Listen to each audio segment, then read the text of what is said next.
Hello students, तो आज हम लोगों को देखना था क्लोरीन के बारे में हम लोग पढ़ेंगे। इसकी डिस्कवरी सीले ने की थी। उन्होंने कैसे इसको डिस्कवर किया था कि मैग्नीज डाइऑक्साइड पर HCl का जब वो रिएक्शन करा रहे थे तो एक येलो ग्रीनिश कलर का गैस रिलीज होता था। तो उस टाइम पे इसको आइडेंटिफाई किया गया। बाद में डेवी ने इसको क्लियर किया कि ये कौन सी गैस है और इसका नाम दिया क्लोरीन, क्योंकि ये कैसे कलर की गैस रिलीज हो रही थी, ग्रीनिश येलो कलर की। तो सीले ने इसको सबसे पहले डिस्कवर किया था और डेवी ने इसे स्टैब्लिश किया, इसका नाम क्लोरीन दिया। ठीक है, अब इसका प्रिपरेशन कैसे है, तो जैसे सीले का प्रिपरेशन आप लोग देख रहे हैं कि मैग्नीज डाइऑक्साइड पर HCl की क्रिया करके उसको हीट करते हैं, मैग्नीज डाइऑक्साइड और HCl को, तो क्लोरीन रिलीज होती है। तो फर्स्ट मेथड तो यही हो जाएगा कि मैग्नीज डाइऑक्साइड पर कॉन्सेंट्रेट HCl की क्रिया कराएंगे, उसको हीट करेंगे दोनों को एक साथ। तो हीट करने से क्या निकलेगा, मैग्नीज डाइक्लोराइड बाहर निकलेगा, क्लोरीन गैस निकलेगी और H2O निकलेगा। तो ये क्लोरीन गैस के रूप में रिलीज होगी। ठीक है, अब अगर HCl नहीं है तो उसकी जगह पे NaCl और कॉन्सेंट्रेट H2SO4 सांद्र HCl लो, या फिर उसकी जगह पर सोडियम क्लोराइड और सांद्र H2SO4 सल्फ्यूरिक अम्ल लेंगे।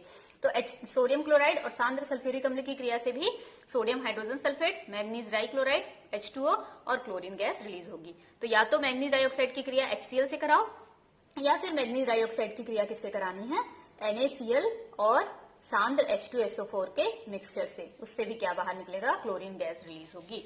तो ये है क्लोरीन बनाने का एक पहला मेथड। दूसरा मेथड क्या है क्लोरीन बनाने का, पोटेशियम पर मैग्नेट पर HCl की क्रिया। जैसे मैग्नीज डाइऑक्साइड पर HCl की क्रिया करा रहे थे ना, वैसे ही यहाँ पे पोटेशियम पर मैग्नेट पर मैग्नीज HCl की क्रिया कराना।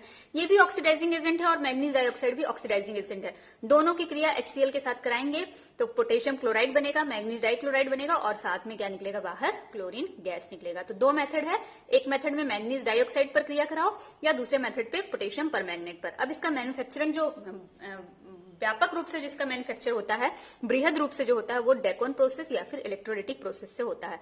तो डेकोन प्रोसेस क्या है, HCl गैस पर CuCl2 होगा यहाँ पे, CuCl2 उत्प्रेरक की उपस्थिति में, क्यूप्रिक क्लोराइड उत्प्रेरक की उपस्थिति में 773 केल्विन ताप पर ऑक्सीकरण कराएंगे। HCl का ऑक्सीकरण कराना है, हाइड्रोक्लोरिक अम्ल का ऑक्सीकरण, मतलब इसमें ऑक्सीजन जोड़ेंगे। तो ऑक्सीजन हाइड्रोजन के साथ जुड़ेगा और H2O बनाएगा और क्लोरीन गैस बाहर निकल जाएगा। किसके प्रेजेंस में, CuCl2 उत्प्रेरक के प्रेजेंस में।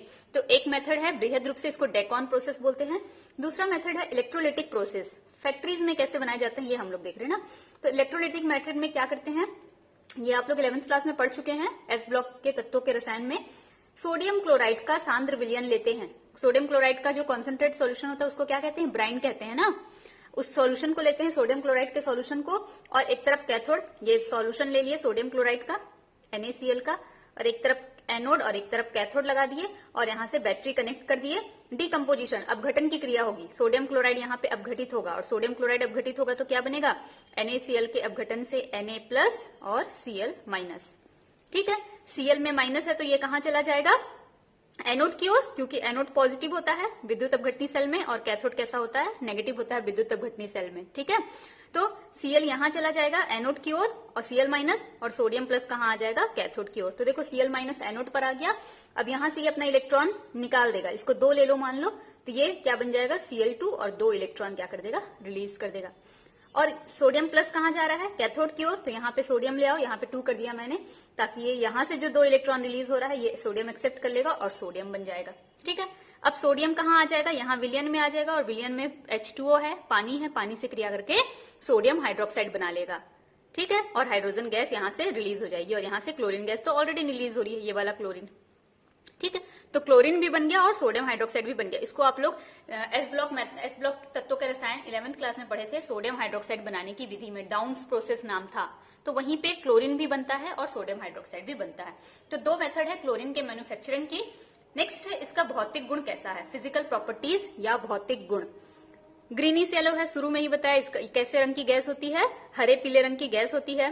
पंजेंट स्मेल होता है और सफोकेटिंग होती है, मतलब कि स्मेल एकदम तीक्ष्ण होता है, तीक्ष्ण गंध होती है और दम घोटने वाली गैस होती है, सफोकेटिंग होती है। अगर क्लोरीन का इन्वायरमेंट रहे तो वहां सफोकेशन महसूस होगा आप लोगों को।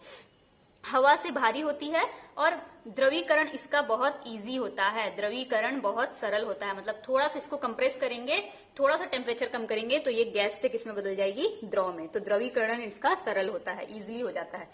नेक्स्ट इसका रासायनिक गुण देखेंगे, केमिकल प्रॉपर्टी या रासायनिक गुण। तो मेटल्स के साथ या फिर मेटल मतलब धातु के साथ, नॉन मेटल अधातु के साथ और मेटेलॉइड उपधातु के साथ क्या रिएक्शन देती है ये देखेंगे।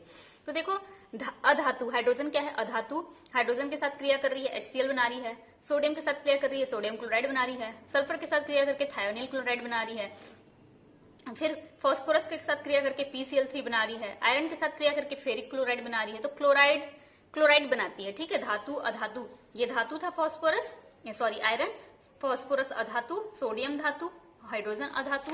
तो धातु अधातु के साथ क्रिया करके ये क्या बना रही है, हैलाइड बना रही है, क्लोराइड बना रही है।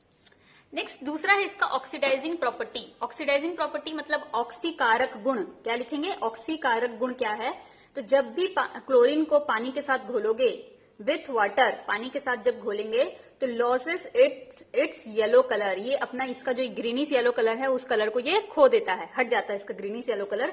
क्यों, क्योंकि पानी में घोलते ही ये HCl बनाता है और HOCl बनाता है।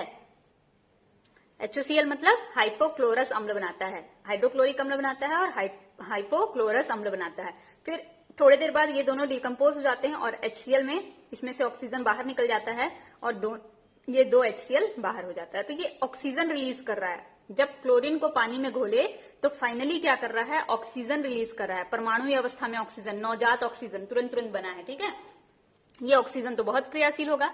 तो ये ऑक्सीजन क्या करता है, जिस भी चीज के संपर्क में आप क्लोरीन को रखोगे, मान लो हम लोग किसी कपड़े के संपर्क में, हम लोग क्लोरीन, कोई कलरफुल कपड़ा है उसके संपर्क में हम लोग क्लोरीन को और पानी को रख दिए, तो क्लोरीन और पानी क्रिया करके ऑक्सीजन रिलीज करेंगे। ऑक्सीजन उस कपड़े में कलर से क्रिया करेगा और उसको रंगहीन कर देगा, मतलब उस चीज पे, या फिर ये ऑक्सीजन उस जिस भी चीज के साथ आप रखे हो ये ऑक्सीजन उस पदार्थ से जुड़ जाएगा, तो उस पदार्थ का क्या हो जाएगा, ऑक्सीकरण।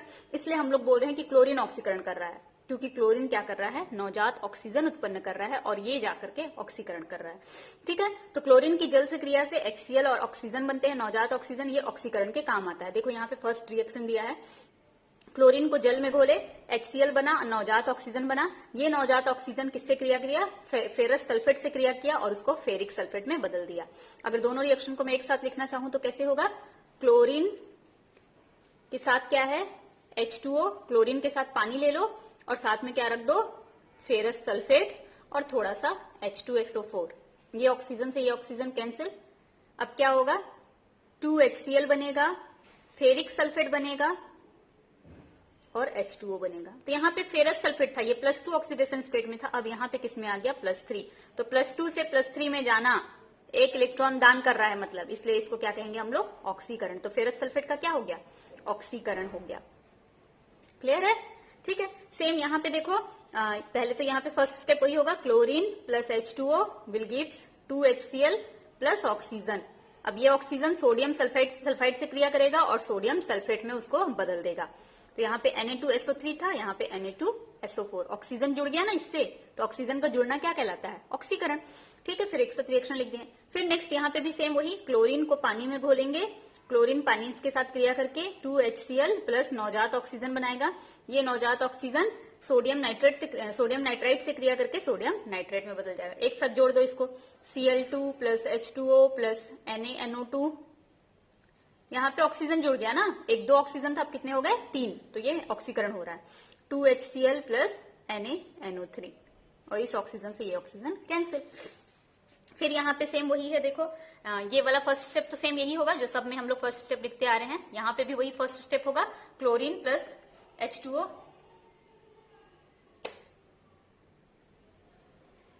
क्लोरीन प्लस H2O, फिर नवजात ऑक्सीजन निकलेगा, नवजात ऑक्सीजन आयोडीन से क्रिया करेगा और HiO3 बनाएगा, आयोडिक अम्ल यहाँ पे बन जाएगा। तो आयोडीन से किस में बदल गया, वो आयोडिक अम्ल में बदल गया। यहाँ पे देखो आयोडीन 0 ऑक्सीकरण अवस्था में था और यहाँ पे कितने ऑक्सीकरण अवस्था में हो गया, ये ऑक्सीजन का 3 -6 और 5 ऑक्सीकरण अवस्था, तो 0 से +5 में गया, ऑक्सीकरण संख्या बढ़ रही है, मतलब ऑक्सीकरण की क्रिया हो रही है। नेक्स्ट गुण क्या है, रासायनिक गुण क्लोरीन का, ये ब्लीचिंग प्रॉपर्टी शो करता है, विरंजक गुण शो करता है। विरंजक गुण मतलब कि कौन सा क्लोरीन, सूखा हुआ क्लोरीन। विरंजक गुण मतलब किसी भी चीज में से कलर निकाल देना, मैंने यही बताया था ना आपको, क्योंकि नवजात ऑक्सीजन बनता है, ये ऑक्सीजन जिस भी चीज से क्रिया करेगा उसका कलर हटा देगा, उड़ा देगा।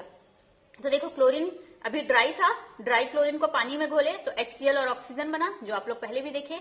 ये नवजात ऑक्सीजन जो भी कलरफुल चीज यहाँ पे रहेगा उसको किस में बदल देगा, कलरलेस में बदल देगा। तो ब्लीचिंग इफेक्ट शो करता है। और इसका जो ब्लीचिंग इफेक्ट होता है ना क्लोरीन से, परमानेंट होता है। मान लो आपके कपड़े में आपने क्लोरीन लगा दिया है ना, तो आपके कपड़े से कलर उड़ गया, कपड़े का रंग हट गया, तो अब उसको दोबारा आप उस कपड़े के कलर को नहीं ला सकते उसमें। वो ब्लीचिंग इफेक्ट क्या होता है, परमानेंट होता है। आपको फिर उस कलर को वापस नहीं ला सकते, अब उसको दोबारा से आपको रंगाई करानी पड़ेगी कपड़े को। जबकि आप लोग सल्फर डाइऑक्साइड भी पढ़े थे, ब्लीचिंग इफेक्ट उसमें भी था, विरंजक गुण, पर इसका इफेक्ट कैसा था, परमानेंट नहीं था। इसको फिर से वापस लाया जा सकता था, ऐसा था ना इसका इफेक्ट। लेकिन ये ब्लीचिंग इफेक्ट क्लोरीन वाला कैसा होता है, परमानेंट होता है। नेक्स्ट किससे क्रिया है, हाइड्रोजन से क्रिया। पहले भी आप लोगों ने देखा था हाइड्रोजन से क्रिया, H2 + Cl2 HCl, सूर्य के प्रकाश में क्रिया होगी, लाइट सनलाइट में, या फिर किसी हाइड्रोकार्बन के साथ क्रिया कराएंगे तो भी HCl बनाएगा। तो HCl बनाता है हाइड्रोजन से क्रिया करके, ठीक है।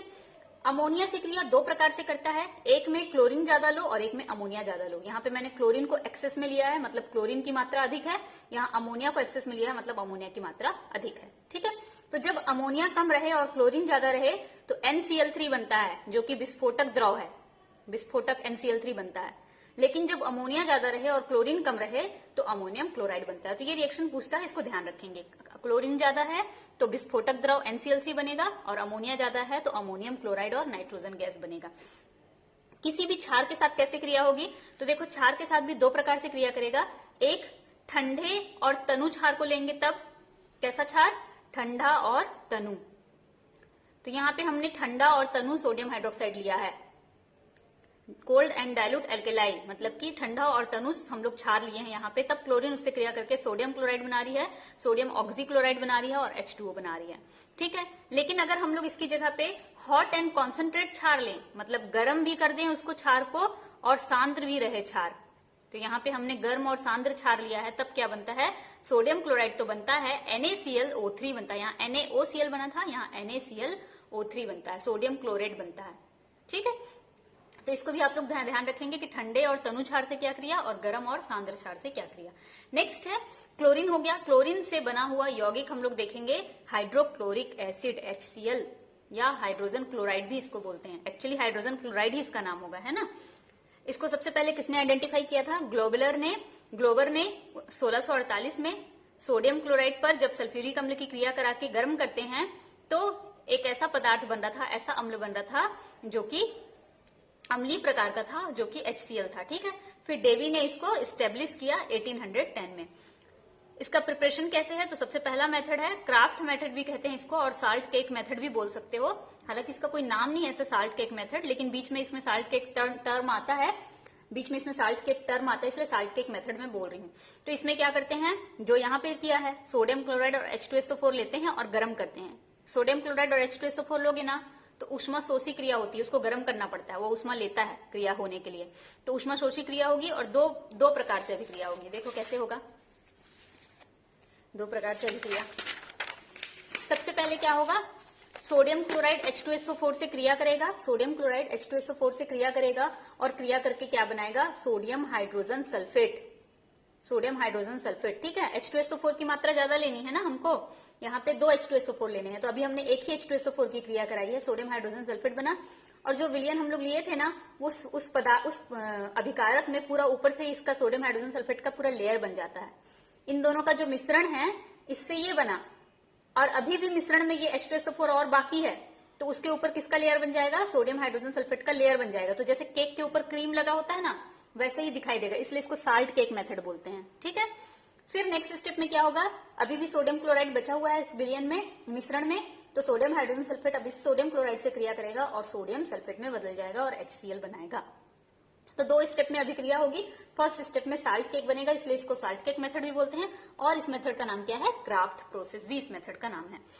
दूसरा और कैसे बना सकते हैं हम लोग HCl को, HCl बहुत सारे ऐसे चीजों में सह उत्पाद के रूप में बनता है। सह उत्पाद मतलब बना आप कुछ और रहे हो लेकिन साथ में वो भी बन रहा है HCl। तो बहुत सारे ऑर्गेनिक कार्बनिक यौगिक के तो बहुत सारे ऐसे चीजें हैं जिसको हम लोग बनाते हैं तो साथ में HCl बनता है, कई सारा। तो सह उत्पाद के रूप में भी इसका बहुत सारा उत्पादन हो जाता है। और कैसे बना सकते हैं, सबसे प्योर फॉर्म में अगर आपको बनाना है, एकदम प्योर HCl चाहिए, तो आप क्या करो, H2 और Cl2 को सीधे सीधे रिएक्शन कराओ। लाइट के प्रेजेंस में रिएक्शन होता है, HCl बनता है। और कैसा HCl बनता है? हाई प्योरिटी वाला HCl बनता है। अब HCl का भौतिक गुण क्या है? तो HCl भी पंजेंट स्मेलिंग गैस है, तीक्ष्ण गंध वाली गैस है। ऑब्वियसली क्लोरीन से बनी है, क्लोरीन में तीक्ष्ण गंध है तो हाइड्रोक्लोरिक अम्ल में भी तीक्ष्ण गंध होगा। कलरलेस है, रंगहीन है, कोई रंग नहीं है इसमें, और पानी में गैस क्या है? घुल जाती है। और जब इसको पानी में घोलते हैं तो जो इसका सॉल्यूशन बनता है उसी को हम लोग हाइड्रोक्लोरिक अम्ल बोलते हैं।